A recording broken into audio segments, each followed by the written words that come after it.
Hello friends, मी मंजुषा आपल्या सर्वांचं मराठी गली या चॅनलवरती स्वागत करते. तर आज आपण अशा प्रश्नावर चर्चा करणार आहेत की नेमकं असं जर आपल्याशी घडलं तर आपण कशा रीतीने त्याला उत्तर दिले पाहिजे आणि कसं इफेक्टिव्हली आपण या सिच्युएशनमधून बाहेर पडलं पाहिजे याबद्दलची आजची आपली चर्चा असणार आहे मित्रांनो. म्हणजे कोणी जर तुमचा अपमान केलेला असेल तर त्याला कशा पद्धतीनं आपण उत्तर दिलं पाहिजे हे आजच्या व्हिडिओमध्ये आपण शिकून घेणार आहेत मित्रांनो. तर माहिती की आपल्याला कोणी इन्सल्ट करत असेल तर कोणालाही वाईट वाटणार आहे. आपल्याला वाटेल की त्याला त्याच पद्धतीनं उत्तर दिलं पाहिजे किंवा मग त्याला आरडाओरड केली पाहिजे, शिव्या दिल्या पाहिजेत किंवा इव्हन मारामारी केली पाहिजे. अशा प्रकारचे वेगवेगळे उत्तर हे अनेक जण देतील मित्रांनो. पण अशा रीतीने आपल्याला रिॲक्शन द्यायची आहे का हे थोडं थांबा आणि विचार करा नेमकं की खरंच आपली मॅच्युरिटी जी आहे ती आपल्याला या ठिकाणी जी आहे ती उपयोगात आणायची आहे मित्रांनो. या सगळ्या गोष्टी कोणीही करू शकतो, पण रिॲक्ट होण्यासाठी एवढी एनर्जी नाही लागणार जेवढी आपण ती शांत बसून हे सगळं उत्तर आपण सोडवायला लागेल मित्रांनो. आणि अशाच प्रकारची जी ट्रिक आहे किंवा अशाच प्रकारचे उत्तर आपण दिलं पाहिजे जेणेकरून इफेक्टिव्हली हे जे इन्सल्ट करणारे जे माणसं असतील किंवा असे काही व्यक्ती असेल त्यांनाच त्या गोष्टीची लाज वाटली पाहिजे. तर अशा कोणत्या गोष्टी आपण करू शकतो जेणेकरून आपण त्याचं उत्तर सुद्धा अगदी व्यवस्थित प्रकारे देऊ आणि विनाकारण वादविवाद न घालता. म्हणजे जेव्हा कोणी इन्सल्ट करताना एखाद्याची ती इन्सल्ट त्याला तोपर्यंत लागत नाही जोपर्यंत ते स्वतः आपल्यापर्यंत घेणार नाही किंवा ती लागू देणार नाही. तुम्ही अशा बऱ्याचशा सिच्युएशनमध्ये बघितलं असेल की एखादं काही म्हटलं तर 2-2 दिवस त्याला ती गोष्ट विसरणार नाही किंवा त्या गोष्टीचा कम्प्लिटली कंटिन्यू विचार करेल.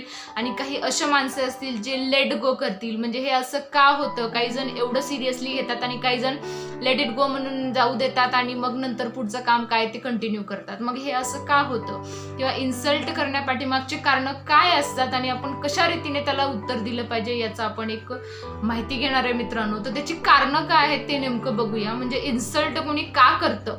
नंबर 1 आहे त्याचं रिझन आहे इनसेक्युरिटी. म्हणजे एखाद्याला जर कुठल्या त्याच्या कामाबद्दल इन्सिक्युअर वाटतंय किंवा मग आपण इथे राहू शकणार नाही किंवा आपलं काम जे आहे ते इन्फेरियर होईल किंवा मग आपल्याला या ठिकाणी राहण्यास मिळणार नाही किंवा आपल्याला कमी समजतील, अशा प्रकारचा गैरसमज एखाद्या व्यक्तीला होत असेल तर ऑब्विसली ते दुसऱ्या माणसाला किंवा जे नवीन येणारे असतात त्याला कमी दाखवण्याचा प्रयत्न करतं. म्हणजे नंबर 1 रिझन आहे की त्याला त्याची जॉबबद्दल म्हणा किंवा त्याच्या मग राहण्याबद्दल म्हणा किंवा त्याच्या व्यक्तिमत्वाबद्दल त्याला त्या ठिकाणी इन्सिक्युरिटी वाटतेय आणि त्याच्यामुळेच जे आहे ते इतर लोकांचे इन्सल्ट करण्यामध्ये ते लागतं. त्याच्यानंतर सेकंड थिंग जी आहे ज्यामुळे हे इन्सल्ट्स होतात ते आहे जलसी. म्हणजे बरेच पीपल जलसीमुळं म्हणजे त्याचं परफॉर्मन्स एवढं चांगलं आहे किंवा ते एवढं पुढे जाईल, त्याचंच प्रमोशन होईल, मग आपण काही अशा गोष्टी केल्या पाहिजे जेणेकरून आपण त्याला खाली खेचलं पाहिजे. मग इथून घडतं की त्याचा इन्सल्ट केला पाहिजे. म्हणजे काही लोक जे असतात ते निव्वळ जलसीमुळं एखाद्या माणसाचा इन्सल्ट करतात. त्याच्यानंतर असते थर्ड गोष्ट जी आहे ती लॅक ऑफ अंडरस्टँडिंग. म्हणजे काही गोष्टी आपण न समजून घेताच त्याची खिल्ली उडवतो किंवा त्याचा त्या ठिकाणी इन्सल्ट करतो, अपमान करतो मित्रांनो. म्हणजे एखाद्याला जर बोलण्याचा काही प्रॉब्लेम असेल हे समजून न घेताच आपण त्याच्या तशा बोलण्यावरती जर खिल्ली उडवत असू किंवा त्या हास्यामध्ये हे सगळ्या गोष्टी घालवत जाऊ तर ते सुद्धा फॅक्टर होतं की त्या ठिकाणी आपण त्याचा अपमान करतोय. म्हणजे because of the lack of understanding we are going to insult that particular people. या सगळ्या गोष्टी आपण या मिसअंडरस्टँडिंग मधून सुद्धा घडतात. त्याच्यानंतर आहे फोर्थ फॅक्टर ज्याच्यामुळे आपण एखाद्या पर्सनचा इन्सल्ट केला जातो तर ते आहे की कशा काही व्यक्ती असतात ज्यांना ह्या सगळ्या गोष्टीचं फॉन्ड असतो. म्हणजे त्यांना त्याच्यामध्ये मजा येते किंवा अशी काही विकृती म्हणा किंवा काही निगेटिव्ह पीपल्स असतात ज्यांना ह्या सगळ्या गोष्टी करण्यासाठी मजा वाटते किंवा एखाद्याचा अपमान केला, एखाद्याला वाईट बोललं, ह्या सगळ्या गोष्टी करण्यामध्ये त्याला मजा वाटते. म्हणजे त्या पीपल्सला ह्या सगळ्या गोष्टी करण्याचे म्हणजे त्याला फॉन्ड आहे, त्याला हे सगळं आवडतं. अशा गोष्टीतून सुद्धा एखाद्या व्यक्तीचा त्या ठिकाणी अपमान होऊ शकतो. म्हणजे 4 कारणं आहेत ज्याच्यामुळे कोणतीही व्यक्ती एखाद्याला अपमान करू शकते. जनरल जे आपण या सगळ्या गोष्टी बघतोय त्याच्यामध्ये नंबर 1 येते इनसेक्युरिटी, सेकंड 1 येणारे या ठिकाणी त्याला जलसी फील होतीये, थर्ड 1 येते लॅक ऑफ अंडरस्टँडिंग आणि फोर्थ 1 येते fond of doing such things. म्हणजे त्याला त्या गोष्टीची म्हणजे त्या पद्धतीमध्ये तो इन्व्हॉल्वच आहे. म्हणजे या सगळ्या 4 गोष्टींमुळे एखाद्या व्यक्तीचा अपमान केला जातो. मग आपल्याला ह्या इन्सल्ट्स मधून बाहेर निघायचंय किंवा ह्या सिच्युएशनला आपण व्यवस्थित प्रकारे टॅकल करायचंय किंवा बाहेर पडायचंय किंवा योग्य रीतीने जर आपल्याला ह्या इन्सल्टला उत्तर द्यायचं असेल तर काय केलं पाहिजे. Number 1, respond, don't give reaction. म्हणजे कुठल्याही गोष्टीला रिॲक्शन आपल्याला द्यायची नाही, तर त्या गोष्टीला आपल्याला रिस्पॉन्ड करायचं. म्हणजे या दोन्ही मधला आपल्याला पहिल्यांदा फरक जाणून घेतला पाहिजे की रिस्पॉन्ड म्हणजे काय आहे आणि रिॲक्शन म्हणजे काय आहे. हे दोन्ही गोष्टी आपण जेव्हा जाणून घेऊ ना, बरोबर आपण व्यवस्थित प्रकारे ही जी सिच्युएशन आहे ती आपण हँडल करू शकतो मित्रांनो. नंबर 1 आपण काय करू शकतो, फर्स्ट सगळ्यात महत्वाची थिंग, जेव्हा असं काही घडतं जस्ट स्टे काम, थोडंसं शांत व्हा. लगेचच्या लगेच त्याला उत्तर देण्याची गरज नाहीये. First stay calm. त्याच्यानंतर तुम्ही काय करू शकता, एक्सप्रेस युअर फिलिंग्स और how you are feeling about that particular situation और in concern of that insult. म्हणजे त्या इन्सल्ट विषयी किंवा तुमचं जे अपमान झालेलं आहे त्याच्याबद्दल तुम्ही कसं फील करताय हे त्यांनाच सांगा, की तुम्ही जे असं हे जे बोलताय ते मला बिलकुल पटत नाहीये किंवा ह्या सगळ्या गोष्टी आपण इथेच स्टॉप केल्या पाहिजेत, त्याच्यामुळे वाद होऊ शकतो आणि प्लीज मला हे आवडत नाहीयेत गोष्टी, ह्या याच ठिकाणी थांबवा किंवा असं बोलू नका. हे त्या ठिकाणी तुमचे जे फिलिंग्स आहेत त्या ठिकाणी तुम्ही ते एक्सप्रेस करू शकता की हे सर प्लीज या ठिकाणी थांबवा. त्याच्यानंतर थर्ड थिंग जे आहे तुम्ही काय करू शकता की इग्नोर सच गॉसिप्स. म्हणजे हे जर कंटिन्यू असं तुमच्या पाठीमागे बोललं जात असेल तर ऑब्व्हियसली त्या ठिकाणी तुम्ही इग्नोर, हे जे सगळ्यात महत्त्वाचं टूल आहे, बऱ्याचशा गोष्टी आपण इग्नोर केल्या पाहिजेत जेणेकरून आपण ह्या सगळ्या गोष्टीमध्ये इन्व्हॉल्व्ह होणार नाही किंवा आपल्याला जो महत्त्वाचा वेळ आहे तो या गोष्टीमध्ये वाया जाऊ नये. असं जर आपल्याला वाटत असेल तर काही गोष्टी ज्या आहेत ज्या लोअर लेवलपर्यंत असणार त्या ठिकाणी आपल्याला इग्नोर करणं बेटर होणार आहे मित्रांनो. त्याच्यानंतर जे आहे तुम्ही काय करू शकता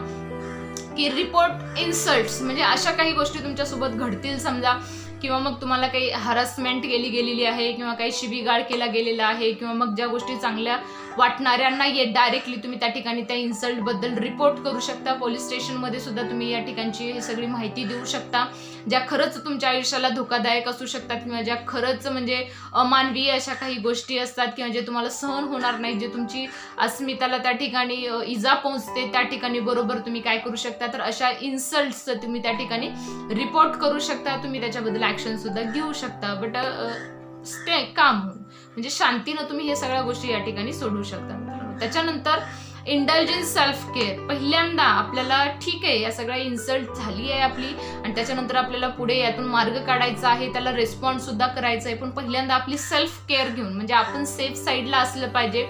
शांत राहा, व्यवस्थित प्रकारे सगळ्या सिच्युएशनचा विचार करा, हे नेमकं का घडतंय त्याला स्पेशली त्या ठिकाणी वेळ मिळेल तेव्हा बोलून घेऊ तुम्ही या सगळ्या गोष्टी क्लिअर करू शकता. म्हणजे प्रत्येक गोष्टीमध्ये रिॲक्शन देणं किंवा वादविवाद करणं हा एकच पर्याय राहत नाही, तर तुम्ही तुमची स्वतःची काळजी घेऊन सुद्धा या सगळ्या गोष्टी व्यवस्थित प्रकारे सोडवू शकता मित्रांनो. आणि त्याच्यानंतर लास्ट जी थिंग आहे म्हणजे तुम्ही याच्यामध्ये करू शकता, जर अशा गोष्टी होतच असतील आणि नेमकं ह्याचं कारण काय हे पण शोधून काढा आणि व्यवस्थित प्रकारे तुम्ही शोधून घेऊ शकता. आणि लास्ट तुम्ही काय करू शकता, डॉक्युमेंट युअर सेल्फ. म्हणजे तुमचे जे काही स्ट्रेंथ आहेत, तुमचे विकनेसेस आहेत, त्या ठिकाणी तुम्ही लिस्ट आउट करा, डॉक्युमेंट करा आणि त्या पद्धतीनं तुम्ही तुमचे जे विकनेस आहेत त्याच्यावर सुद्धा तुम्ही काम करू शकता, जेणेकरून ते तुम्हाला इम्प्रूव्ह करता येतील आणि व्यवस्थित प्रकारे तुमची जी पर्सनॅलिटी आहे ते तुम्ही इम्प्रूव्ह करू शकता आणि ते तुमचे जे काही निगेटिव्ह थिंग्स होत्या किंवा विकनेसेस होत्या त्याला सुद्धा तुम्ही त्या ठिकाणी व्यवस्थित प्रकारे इम्प्रूव्ह करू शकता, त्या सिच्युएशन सगळ्या टॅकल करू शकता आणि तुमचा जो इन्सल्ट होतोय त्याला तुम्ही म्हणजे व्यवस्थित प्रकारे हँडल करू शकता. त्यांना समजावून सांगू शकता की ह्या गोष्टी अशा प्रकारच्या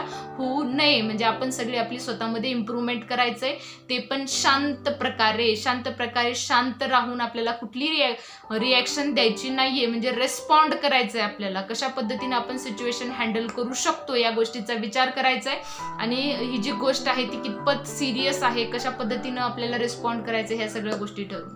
बऱ्याचदा काय होतं की सगळ्यात महत्वाची गोष्ट की आपण काय केलं पाहिजे, कोणी जेव्हा आपला अपमान करतो तेव्हा त्याच वेळी आणि त्याच पद्धतीनं उत्तर देणं हे काही म्हणजे प्रत्येक वेळेला शहाणपणाचं नसतं मित्रांनो.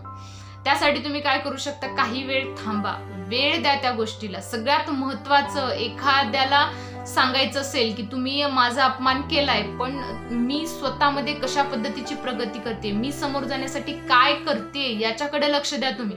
ज्यानं तुमचा अपमान केलाय लेट इट गो, त्याच्याशी वाद घालण्याची गरज नाहीये, त्याच्याशी मारामारी करण्याची बिलकुल गरज पडणार नाहीये मित्रांनो. फक्त तुम्ही स्वतःवर फोकस करा. स्वतःमध्ये इम्प्रूव्हमेंट करा. तुम्ही अशा लेवलला पोहोचा ज्या लेवलला ते कधीही पोहोचू शकणार नाही. त्याच्यासाठी गरज आहे पूर्णपणे लक्ष तुमच्या स्किलवर ठेवा, तुमच्या इम्प्रूव्हमेंटवर ठेवा. तुम्ही स्वतःला एवढं इम्प्रूव्ह करा की त्याच्याशी तुम्हाला बोलण्याची गरज पडणार नाही, किंवा तुमचा जो अपमान त्यांनी केलेला आहे त्याच्याबद्दलचं उत्तर जे आहे ते त्याला बरोबर मिळेल. मित्रांनो, बरेचसे असे काही सक्सेसफुल व्यक्तींच्या स्टोरीज सुद्धा आहेत, म्हणजे त्यांनी अपमान जे केलेला आहे त्याच्याबद्दलचा बदला त्यांनी कशा प्रकारे घेतलेला आहे. रतन टाटा आहेत, त्यांनी कशा प्रकारे त्यांचा इन्सल्टचा त्यांनी बदला म्हणा किंवा मग कशा प्रकारे त्यांनी रेस्पॉन्ड केलेला आहे. म्हणजे तुम्हाला त्यांच्याकडे जाऊन ह्या सगळ्या इन्सल्टचं उत्तर देण्याची गरज पडणार नाही, तर तेच लोक आपोआप येतील आणि सलाम करतील तुमच्या कार्याला. तुम्ही जी अटेंड केलेली उंची आहे, तुम्ही जे पुढे गेला, तर तेच तुमचं उत्तर असेल या अपमानाला, या इन्सल्टला. म्हणून कधीही इझी गोईंग मध्ये जर हे सिच्युएशन टॅकल करणं होत असेल तर इझिली तुम्ही ते करू शकता. शांतपणाने करा, म्हणजे प्रत्येक वेळी आरडाओरड करायची गरज पडणार नाही. आणि सगळ्यात महत्त्वाचं म्हणजे तुमच्या ह्या इन्सल्टला तुम्हाला जर उत्तर द्यायचं असेल तर तुमची स्वतःची प्रगती फोकस करा. तुमच्या प्रगतीवर, तुमच्या इम्प्रूव्हमेंटमध्येच तुमचं त्या ठिकाणी लक्ष असलं पाहिजे, जेणेकरून तुम्ही या सिच्युएशनमधून बाहेर निघू शकता. मित्रांनो, तर धन्यवाद. जय हिंद, जय महाराष्ट्र.